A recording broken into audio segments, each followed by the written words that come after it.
कुंडलिक वरदारी विठ्ठल श्री ज्ञानदेव तुकाराम माऊली ज्ञानेश्वर महाराज की जय.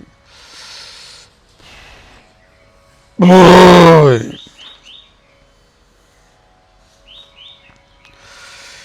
एक नाम हरी द्वैत नाम दुरी अद्वैत कुसरी विरळा जाणे. समबुद्धी घेता समान श्री हरी आणि शमदमावरी हरी झाला. काल आपण एक नाम हरी द्वैत नाम दुरी याचं चिंतन केलं. आज कोणतं चिंतन करायचं आहे? समबुद्धी घेता समान श्री हरी आणि शमदमावरी हरी झाला. तर या दुसऱ्या चरणामध्ये ज्ञानेश्वर महाराजांनी फार मोठा सिद्धांत सांगितला. हरिपाठ ग्रंथ दिसायला छोटा दिसतो, वाचायला सोपा आहे, पण अर्थ करू गेल्यानंतर ते फार सखोल अर्थ असतो. तर आजच्या चरणामध्ये समबुद्धी घेता समान श्री हरी. समबुद्धी घेता याचा अर्थ समबुद्धीची प्रतीती ज्याला आली तो. समबुद्धी घेता थोडक्यात समबुद्धी याचा अर्थ ज्ञान. समज्ञान समजून घेता आणि मग समबुद्धी घेता समान श्रीहरी. श्रीहरी हा समान आहे असं त्याला ज्ञान होतं. तर समबुद्धी घेता याचा अर्थ काय होतो? तर जसं ज्ञेय असेल तसं ज्ञान होतं. जसं ज्ञेय असेल तसं ज्ञान होतं. न्यायाप्रमाणे ज्ञान आकार धारण करतं. हत्ती जर ज्ञेय असेल तर त्याला तो ज्ञानाची वृत्ती काय करते? ते हत्तीसारखा आकार धारण करते. ज्ञेय जर मुंगी असेल तर ती मुंगीसारखं ज्ञान होतं. मोरीचं ज्ञेय असेल तर मोरीसारखं ज्ञान होतं. पर्वत असेल तर पर्वतासारखं ज्ञान होतं. जसं ज्ञेय असतं तसं ज्ञान होतं. मग इथं ज्ञेय काय येतं? इथं ज्ञेय आहे निर्गुण निराकार परमात्मा. सम तोच आहे. अवघे समब्रह्म पाही आहे का नाही? आणि ब्रह्म सर्व सदा सम. समोहम सर्वभूतेषु न द्वेषोस्ति न प्रिय. इथं ब्रह्म म्हणा, चैतन्य म्हणा, परमात्मा म्हणा, याचं स्वरूप काय आहे? सर्वसम. सर्वसम. आणि सम याचा अर्थ ब्रह्म असाच होतो. सर्वसम असं जगात दुसरं कोण नाही. आता अशी समनबुद्धी घेतली म्हणजे थोडक्यात त्या समन जो ज्ञानाचा विषय आहे तो कसा आहे? सम. मी आता तुम्हाला सांगितलं जसं ज्ञेय असेल तसं ज्ञान आकार धारण करतं. मग इथं ज्ञेय काय आहे समजायचं? परमात्मा. ज्ञानाचा विषय काय आहे? परमात्मा. मग परमात्मा कसा आहे? तो सम. आणि सम असल्यामुळे बुद्धी कशी आहे? ती सम.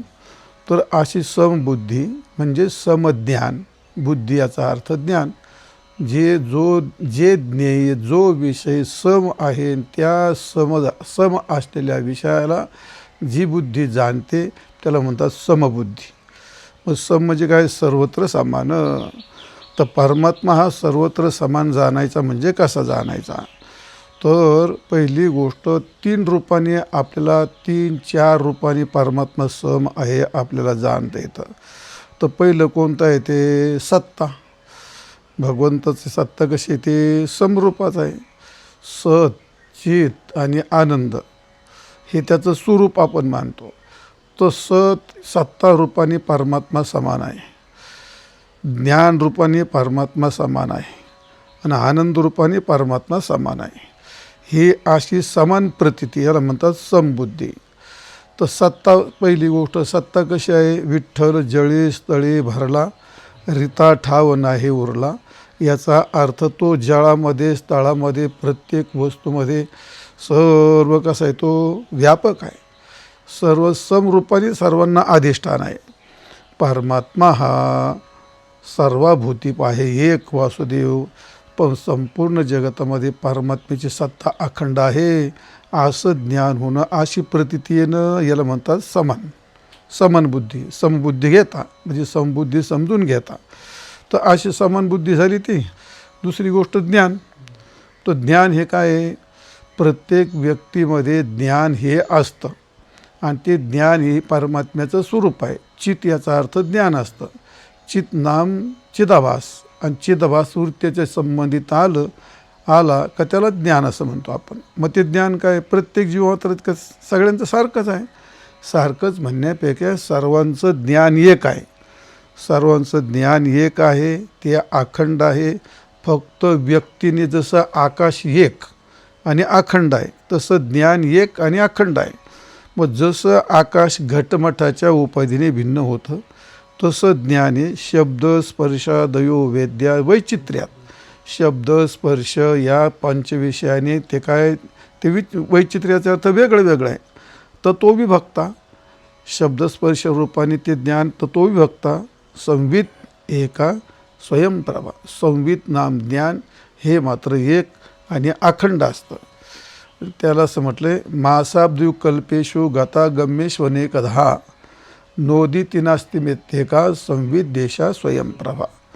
मास महिना, आब्द म्हणजे वर्ष, मासाब्द वर्षानंतर युग, महिने गेले, दिवस गेले, पक्ष गेले, महिने गेले, आणि आब्द म्हणजे वर्ष गेले, आणि अनेक वर्ष मिळून युग गेलं, आणि अनेक युग मिळून कल्प गेले. तर नो देती ते उत्पन्न होत नाही. मासाब्द युग कल्पेशु गता गम्येशु अनेकदा, अनेक कल्प झाले तरीसुद्धा नो देती ते उत्पन्न होत नाही. नास्तम त्याचा अस्त होत नाही. ते असं संवित नाम ज्ञान हे परमात्म्याचं रूप आहे, स्वयंप्रभा आणि एक आणि अखंड. प्रत्येक व्यक्तीच्या ठिकाणी ज्ञान नावाची जी वस्तू आहे ती कशी सर्व सम, त्याला म्हणतात बुद्धिनिश्चय आत्मज्ञान. ब्रह्मरूप भावे आपण ब्रह्मनिष्ठा राखे पूर्ण तत्परायण अहर्निशी. म्हणजे बुद्धिनिश्चय आत्मज्ञान. बुद्धिनिश्चय करते कसा तो ज्ञानाचा. बुद्धी काय आहे, मग त्याला ज्ञानाला काय म्हणतात आपण, ते म्हणजे ते ज्ञान हृदय प्रतिष्ठे आणि शांती. ते काय ते ज्ञान हृदय प्रतिष्ठे. प्रत्येकाच्या हृदयामध्ये ज्ञान नावाची वस्तू ही असतेच, आणि शांतीशी अंकुर फुटे असं काहीतरी आहे ते. तर असं जे ज्ञान असतं ते ज्ञान कसं, हे सर्वत्र समान आहे, आणि सर्वत्र समान असून ते एक आहे, आणि ते परमात्म्याचं रूप आहे. जशी सत्ता समान आहे, ती एक आहे, अखंड आहे, असं समजणं समबुद्धी घेता. सगळं दुसरं ज्ञान रूपाने परमात्मा सर्वत्र सम आहे, समबुद्धी घेता. समबुद्धी घेताना त्याचा अर्थ बुद्धी म्हणजे ज्ञान आणि प्रतीती. परमात्म्याचे ज्ञान रूपाने अखंड एक अशी प्रतीती येणं. सत्य परमात्म्याची सत्ता सर्वत्र आहे, एक आहे, अखंड आहे अशी प्रतीती येणं. आणि तिसरा आनंद. जो आनंद असतो विषयापासून जायला, प्रत्येक विषयापासून जायला आनंद, आणि प्रत्येक व्यक्तीला जायला आनंद. हे आनंद स्वरूप कोणाचं आहे, ते परमात्म्याचं स्वरूप आहे. ते आनंद हे सुद्धा काय परमात्म्याचं स्वरूप आहे. मग कोणत्याही विषयापासून होऊ द्या आणि कोणालाही होऊ द्या. जसं ज्ञान हे भिन्न नसतं तसा आनंद हे त्याचं रूपच असतं. ते भलं कशातूनही होते, अनेक भोगातून, अनेक विषयातून, अनेक व्यक्तीला. आपल्याला पंच विषय असतात, त्या 5 विषयातून 5 ज्ञान झाल्यासारखे आपल्याला 5 आनंद झाल्यासारखे आपल्याला वाटतात, पण तसं नाही ते. तर जसं ज्ञान हे एक अखंड आहे तसा आनंद प्रत्येकाचा एक आणि अखंडच असतो. फक्त ते विषयाच्या भेदाने भिन्न झाल्यासारखा वाटतो. ना आनंद कसा आहे, अखंड. ज्ञानेश्वर महाराज म्हणले, अवघाची संसार सुखाचा करीन आनंद, आणि आनंदे भरीन. म्हणजे आनंद तीन लोकांचा आनंद समान आहे ना तो. मग आनंद भरीन म्हणजे काय पोत्याने भरला का, काय टाकीने भरला का तो आनंद. आनंदे भरीन याचा अर्थ तो आनंद सर्वत्र समान आहे अशी माझी प्रतीती होईल, असं मला ज्ञान होईल. आनंदे भरील 3 लोके, काम क्रोध लोभ निमाले ठाईच.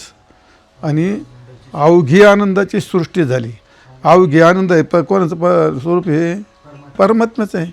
मग त्या अखंड आहे का ते अवघ्या आनंदाचे डोळे. सर्वत्र आनंद हा अखंड आणि एक आहे. त्यामुळे जसं सत्ता तसं ज्ञान, म्हणजे जसं सत तसं चित, जसं चित तसं आनंद. आनंद हा सुद्धा कसा आहे, तो संपूर्ण सारखाच आहे. म्हणजे हा सम आहे. आनंदसुद्धा काय आहे, आता कोठे धावे मन तुमचे चरण देखील या, भाग गेला सिने गेला. अवघाचा अर्थ काय, सम अखंड, अवघा म्हणजे संपूर्ण. मग असा याला म्हणतात समबुद्धी घेता. समबुद्धी घेता याचा अर्थ समान बुद्धी घेतली म्हणजे समबुद्धी जर तिचा स्वीकार केला तर समबुद्धीचा स्वीकार केला नाही, बुद्धी त्या समत्वाचा स्वीकार करते. बुद्धीला समतेचं ज्ञान होतं. परमात्मा हा समहोम सर्व भूतेषु, परमात्मा हा सर्व ठिकाणी सम आहे. समहोम सर्व भूतेषु न द्वेषेषु न परिहा. असा परमात्मा सर्वत्र सम आहे, अशी प्रतीती येणं याला म्हणतात समबुद्धी घेता समान श्रीहरी. एक हरी आत्मा जीव शिव समा. सम आलं का नाही. सर्व घटी राम दिवोदी, सर्व घटी पूर्ण एक नांदे. याचा अर्थ काय, सर्वच्या सर्व घटामध्ये सारखा आहे आणि सर्वत्र तो समान आहे, अनेक प्रमाणे. त्याच्याकरता फार वेगळं सांगत बसायची गरज नाही. ज्ञानेश्वर महाराज म्हणतात त्या ठिकाणी, तर तो मी पुसशी कैसा जो सर्वभूती सदा सरिसा, नि जेथ अपर ऐसा भाग नाही. इथं आप आणि पर नाही, सर्वभूतामध्ये समान आहे. तुमच्या लक्षात आला विषय. असं संपूर्ण सम अशी प्रतीती येणं म्हणजे याचा अर्थ त्या परमात्म्याचं समान रूपाने ज्ञान होणं याला म्हणतात समबुद्धी घेता. आणि पुढे काय, समान श्रीहरी. जे समान आहे ते अशी प्रतीती आली. आणि पुढे समान श्रीहरी. जर असं ज्ञान झालं तर श्रीहरी हा समान आहे. पण श्रीहरी ब्रह्माला काय श्रीहरी म्हणतात का? ब्रह्माला श्रीहरी म्हणत नाहीत. मग श्रीहरी कोणाला म्हणतात? ते सगुण साकारला. सगुण साकाराचं नाव आहे ना. विटेवर जो उभा आहे त्याला रामकृष्ण हरी, आपण पांडुरंग हरी असं जे म्हणतो हरी, तर तो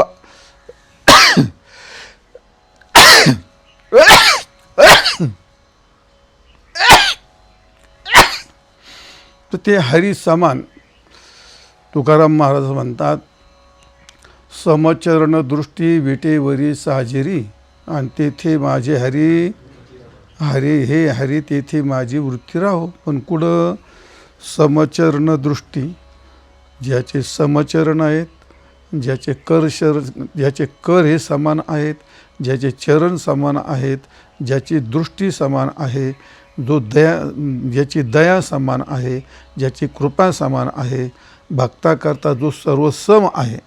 म्हणजे याचा अर्थ समचरण आहे, समकर आहे, समदृष्टी आहे, समदया करणारा आहे, आणि सम उद्धार करणारा आहे, समकृपा करणारा आहे. आपल्या भक्ताच्या बाबतीमध्ये त्यात सर्व सम आहे. विटेवर आपण जर पाहिलं तर सर्व सम आहे. त्याचं दोन्ही चरण समान आहेत, दोन्ही कर ठेवलेले समान आहेत, त्याची दृष्टीसुद्धा कशी आहे, समान आहे. परमात्म्याचं भक्ताकरता वैलक्षण्य भेद त्याचा काही नसतो, सर्वाकरता समान आहे. ते याला म्हणतात समान श्रीहरी. समान बुद्धीने जे घेतलेलं असतं ते घेणे. म्हणजे याचा अर्थ समबुद्धीने समजून घेणे. सगुण परमात्मा हाही सम आहे आणि निर्गुण परमात्मा हाही सम आहे. तर सगुण परमात्मा सम आहे, त्यात काही अंशाने काही ठिकाणी येतो. निर्गुण परमात्मेमध्ये कोणत्याही प्रकारचा विषमता येत नाही. तो आपल्या भक्ताकरता वगैरे असं सगुणाचं सांगता येईल. पण असो, याला म्हणतात समबुद्धी घेता समान श्रीहरी, आणि शमदमावरी हरी झाला. तर असा परमात्मा हा समान आहे. समान याचा अर्थ समान तो परमात्मा सगळीकडे व्यापक आहे. ज्ञानेश्वर महाराज त्याला उदाहरण दिलं. जे पाणी असतं, पाणी हे पाण्यात रस कसा येतो, समान. पाण्यात रस कसा आहे, समान आहे तो. आणि ते मीठ असतं, ते मिठामध्ये पाणी कसं आहे, समान आहे. मग आकाश सगळ्या पदार्थात कसं आहे, समान आहे. आणि वायू सगळ्या पदार्थाच्या संबंधी समानच असतो. याला वेगळा वारा लागतो आणि त्याला वेगळा वारा लागतो असं काय नाही. म्हणजे जसं वायूचं समत्व आहे, जलामध्ये रसाचं समत्व आहे, आकाशाची पोकळी सर्वत्र समान आहे. प्रत्येकाच्यात आकाश असतंच का नाही, हे काय हे जसं समान असतं. किंवा गुळामध्ये गुढी असते, मग गुळातली गुढी कशी येते, सम. तुकाराम महाराज म्हणतात आता भोजो कवने परी आणि देव सभाय अंतरी. गोडपणे जैसा गुळ तैसा देव झाला सकळ. हेम अलंकार नामी आणि तुका म्हणे तैसे आम्ही. असं तुकारामाला झालेलं ज्ञान ते. काय पहिलं उदाहरण, गोडपणे जैसा गुळ. आता गुळाचा खडा आहे, त्या गुळाच्या खडात ती गुढी कशी ती अखंड, त्याचा कोपरा कापरा कसा आहे पूर्ण अखंड. उदाहरण, गोडपणे जैसा गुळ तैसा देव झाला सकळ. म्हणजे सकळ झाला म्हणजे सकळ प्रतीतीला आला. समबुद्धी घेता सकळ समान प्रतीतीला आला. मग त्याच्याकरता उदाहरण दिलं आहे. असं आहे, हे काय, गोडपण जैसा गुळ तैसा देव झाला सकळ. हेम अलंकार नामी. हे म्हणजे काय, सोनं. मग अलंकार असतात ते सोनं. सगळ्या अलंकारामध्ये कसं आहे, सम आहे. तो का म्हणे तैसे आम्ही, असं या ठिकाणी आहे. आणि अजून एक उदाहरण दिलं त्या अभंगामध्ये. महाराज म्हणतात, उदका वेगळा नव्हे तरंग निराळा. केवढी मोठी लाट असली त्या लाटीत पाणी कसं आहे, व्याप्त आहे का नाही. मग तसं जलामध्ये रस जसा व्याप्त तसा लाटीतसुद्धा जल व्याप्त आहे. असे सगळे हे व्याप्तीचे उदाहरण दिले असतात. आणि म्हणून ज्ञानेश्वर महाराजांनी असं म्हटलं, एरवी मी नशे ऐसे काय वस्तू जात असे. हे कवन जळरसे. हे का नाही, जलरस रहित आहे.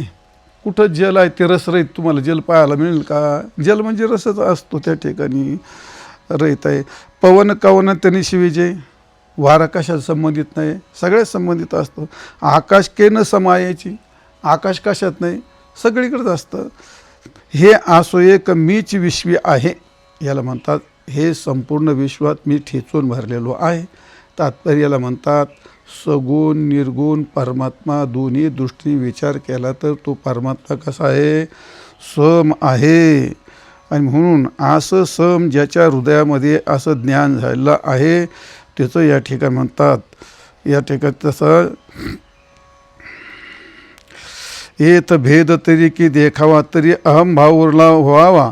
तो आघवीच नाही तो आधीच नाही आघवा आता विषम काय. म्हणून सर्वत्र सदा सम ते आपणचे अद्वैत ब्रह्म. हे संपूर्ण जाण वर्म समदृष्टीचे. याला म्हणतात समदृष्टीचं वर्म. काय ते सगळ्यात महत्त्वाचं. म्हणून सर्वत्र सदा सम. समबुद्धी घेता सर्वत्र सदा आणि सम ते आपणचे अद्वैत ब्रह्म. तो स्वतः जर अद्वैत ब्रह्म झाला तर त्याला समबुद्धी असे त्याला ज्ञान त्या ठिकाणी प्राप्त होतं. हे संपूर्ण जाणे वर्म. हे ज्याला वर्म कळलं त्याची समदृष्टी होते. समदृष्टी त्याला म्हणतात समदृष्टी, समब्रह्म आणि समान बुद्धी. काही नाही, समबुद्धी घेता समान श्रीहरी असं या ठिकाणी ज्ञानेश्वर महाराज त्याचं वर्णन केलं आहे. आता विचार केला, समबुद्धी घेता समान श्रीहरी शमदमावरी हरी झाला. चाललाय रोज हरिपाठ म्हणून पुस्तकं फाटलेत, टाळ पण बारीक झालेत. पण कोणाला किती कळते आता काय. आपल्याला कधी वाटतं काय त्यात, आपण कधी डोकून पाहिले, मी तरी कधी पाहिले. हे समबुद्धी घेता समान श्रीहरी एवढ्या दोन शब्दात एवढा अर्थ भरलेला आहे. हे कसं काय कळायचं आपल्याला. आणि म्हणून परमात्म्याचं समान रूपाने ज्ञान होणं यालाच म्हणतात समबुद्धी घेता समान श्रीहरी असं आहे. मग ही संपूर्ण ही विषमता, सगळी विषमता दूर झाली आणि त्याला समान बुद्धी प्राप्त झाली. मग ती कोणाला झाली का, ती नाही. मग त्याच्याकरता ज्ञानेश्वर महाराज शमदमावरी हरी झाला. एवढी त्याला बुद्धी प्राप्त होते आणि नंतर तो हरी झाला. समबुद्धी झाली म्हणून तो हरी झाला. हरी झाला म्हणजे हरिरूप झाला, भगवत रूप झाला. पण त्याच्याकरता पहिले महत्त्वाचे दोन साधनं सांगितले, शम आणि दम. या सगळ्या साधनामध्ये सगळे साधनं या दोन साधनाच्या अंतर्भूत असतात. शम आणि दम. जर उदंड सगळी साधनं असली आणि शम दम जर नसेल तर ती साधनंच राहत नाहीत. आणि म्हणून सगळ्यात पहिली गोष्ट शम आणि दुसरी गोष्ट दम.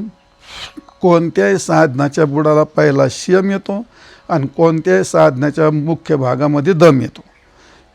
किती चांगलं छोटं असू द्या मोठं असू द्या, की चांगलं की हलकं असू द्या, शम आणि दम नसेल तर ते साधन राहत नाही, ते सगळं व्यर्थ होऊन जाईल. आणि म्हणून त्याच्याकरता पहिलं काय पाहिजे? शम. शम याचा अर्थ काय आहे?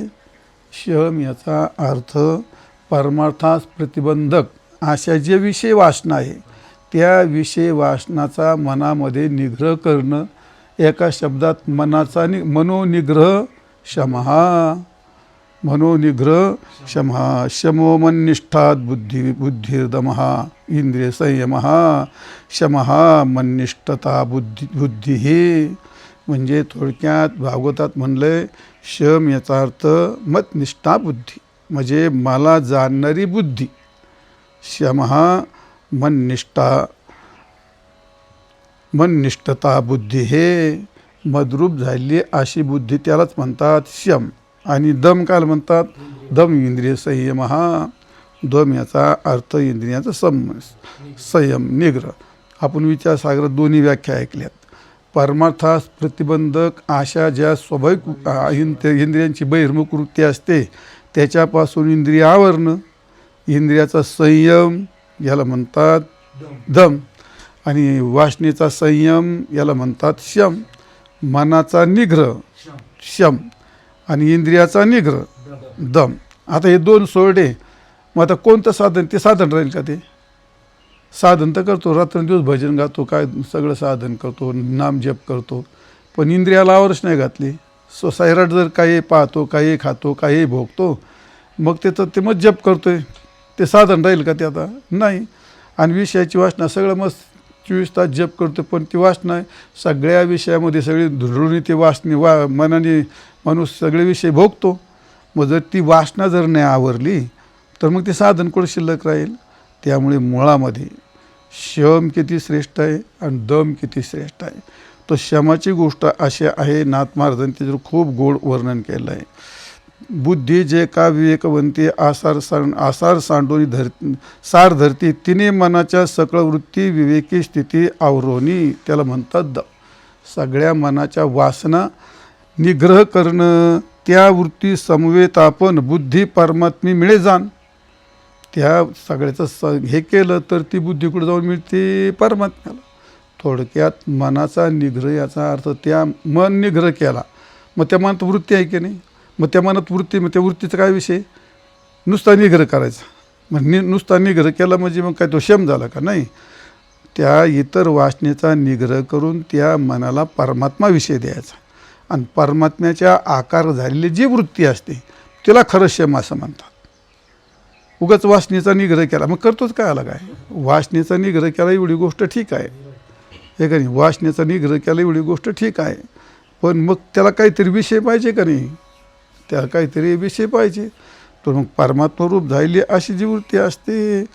आणि म्हणून बुद्धी परमात्मेळे जाण जीवीस.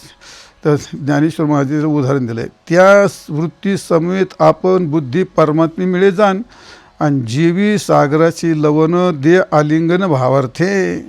जसा मिठाचा खडा पाण्यात टाकला जलरूप झाला. लवणाची कुंजरी लवणाची कुंजरी रिगाली लवण सागरी आणि परतीची माघारी नोहेची जशी, हे का नाही? लवणाची कुंजरी मिळे सुदली लवण सागरी असे. लवणाची कुंजरी सुदली लवण सागरी परतीची माघारी होईच ना. म्हणजे मिठाची हातीन केली आणि समुद्रात सोडली आणि ओढली साखळी, काय राहिलं ते? आता ती झाली जलरूप. तसं मन हे परमात्मरूप होणं एवढं मोठं शमाचं एवढी गोष्ट सांगितलेली आहे. आणि म्हणून समुद्री मिळता लवण समुद्राची होय आपण. ती बी आत्मनिशय बुद्धिपूर्ण चैतन्य घन सोय होय. ऐसा बुद्धीचा उपरम त्या ते म्हणीचे गाश्याम. असा बुद्धीचा उपरम आणि परमात्म्याचा विषय त्याला म्हणतात शम. हे इतकं महत्त्वाचं साधन आहे शम आरंभाला. आणि दम काय? ते इंद्रियाचा निग्रह. आणि शमाचं एवढं महत्त्व सांगितलं आहे. त्या नारायण उपनिषदामध्ये असं म्हटलं आहे, शमाने काय नाही प्राप्त होत. जे स्वर्गाला गेले ते कशाने गेले? शमानेच गेले. ज्यांनी यज्ञ केलेत त्यांनी यज्ञ करायला बसला गेला कडे कुणीकडे फिरून आला, आता असं होईल का? ते नाही. म्हणजे याचा अर्थ शम हे स्वर्गाला गेले ते शमानेच गेले. तपस्वी झाले ते शमानी झाले, ब्रह्मज्ञानी झाले ते शमानी झाले. निवे की छोटंसं प्रयोजन त्याला प्राप्त करायचं असलं तरी शमानीच होते. आणि मग त्या उपनिषद म्हणलं शमेन शांता शिवमाचरंती. शमेन शांता, शमी या ठिकाणी शमानीच लोक श्रेष्ठत्वाला प्राप्त होतात. शमेन शांता शिवम आचरंती, शमानीच या ठिकाणी शांत शांती प्राप्त करतात. शमेन नाकम मुनया अन्विंदंती. तर शमेन नाकम याचा अर्थ काय आहे? शमेन नाक, नाक याचा अर्थ आहे स्वर्ग. नाक याचा अर्थ काय आहे? स्वर्ग. तर शमेन नाकम, शमानी स्वर्गाला गेला. शमेन नाकन मुनया अन्विंदन, म्हणजे शमाने त्या मुनी लोकांनी स्वर्गाला प्राप्त केलेला आहे. आणि शमो भूतानाम दुराधर्षे, तर शम हा सर्वसाधारण माणसाला काही शक्य होत नाही, म्हणून शम हा भूतानाम दुराधर्षम. शम हे सर्वसाधारण सामान्य माणसाला तो होऊ शकत नाही, इतकं कठीण आहे. शमेन सर्व प्रतिष्ठितम, शमाने सर्व जे काही प्राप्त होतं ते शमेन सर्व प्रतिष्ठितम. तस्मात शमहा परम विंदंती. आणि म्हणून आमचं म्हणणं आहे शम हा सर्वात श्रेष्ठ आहे आणि मोठं साधन आहे, अशी शमाचं महत्त्व या ठिकाणी सांगितलेलं आहे. आणि मग असं जर शम असतो तर तसंच मग शम साधकाकरता ही महत्त्वाची गोष्ट आहे. तसं दम म्हणजे काय आहे? बाह्य इंद्रियाचा निरोध. दम म्हणजे बाह्य इंद्रियाचा विरोध. तर दम म्हणजे काय? आता इंद्रिय निग्रह. तर इंद्रियाचा निग्रह म्हणजे कोणत्या विषयापासून इंद्रियाचा निग्रह आहे? विषय काय नाही. इंद्रियाचा निग्रह म्हणजे सगळ्या विषयापासून निग्रहच करायचा. जीवन जगण्यापुरते विषय घ्यायचे, बाकी सर्व विषयापासून इंद्रियांचा काय करायचा? तो निग्रहच करायचा आहे. आणि त्यालाच म्हणतात मग तो दम. मग जसा शम, मग पहिला दम आहे का पहिला शम आहे? नाही, हा केलं तर बरोबर.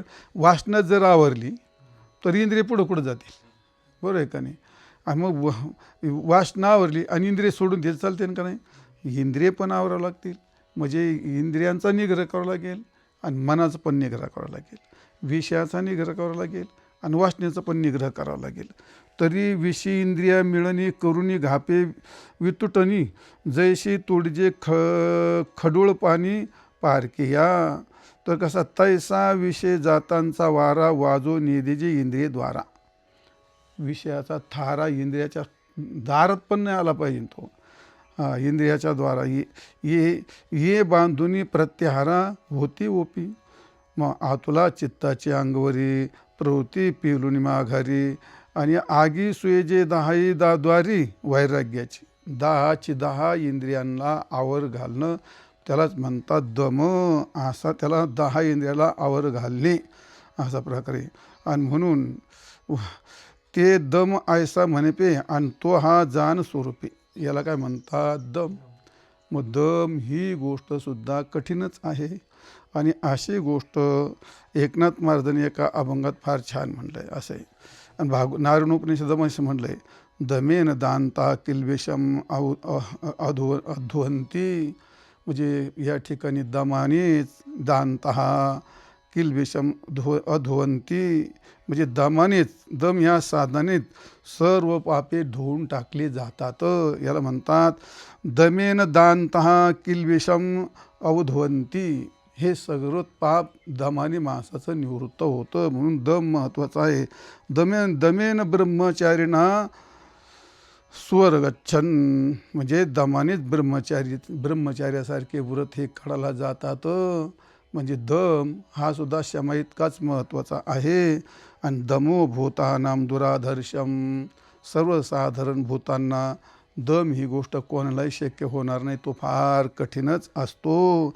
दमेन सर्व प्रतिष्ठितम, दमाने जे काही तुम्हाला प्राप्त होतं ते जे प्रतिष्ठित आहे, जे श्रेष्ठ आहे ते सर्व दमानेच प्राप्त होतं.